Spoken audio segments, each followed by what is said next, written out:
The story started, I got addicted to crystal meth when I was 13 years old. By the time I was 18, I had dropped out of high school, was selling meth, and I got sentenced to 3 years state prison, but I got a joint suspension and I got put into a residential treatment program for 365 days.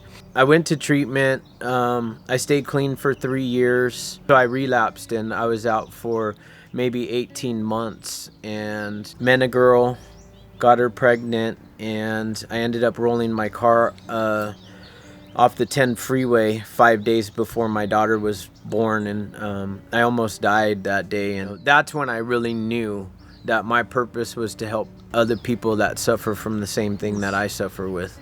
I think in the beginning, the thought was it's just another one of those teenage stages, and he's good background, middle class. He shouldn't have any problems after a while. We were wrong. And it's almost watching your child slowly commit suicide. And at some point in time, you have to conquer that fear and step in and do whatever it takes. I loved him because he was my brother, but I hated what I saw him doing to my parents.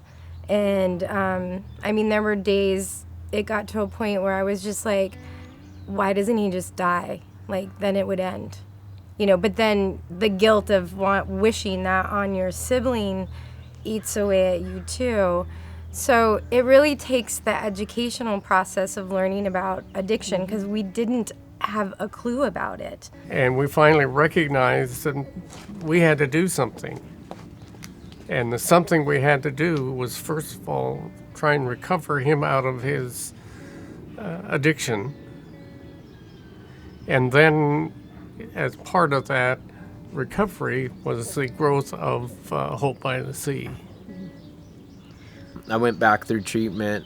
I started working in treatment when I had 4 months clean. By the time I had 18 months clean, I was running the treatment center. From there, I went to my dad and I was like, I just want to have a little 6-bed treatment center, and I want to do it with integrity and just do things different. And we believe in the whole family process and the family getting into recovery themselves. It's a family disease, and if the addict gets healthy and then the addict goes back into that exact same family system, they'll slip right back into the same role that they were in anyways, and relapse is inevitable. If the whole family system changes, the addict has a much better chance at long-term recovery.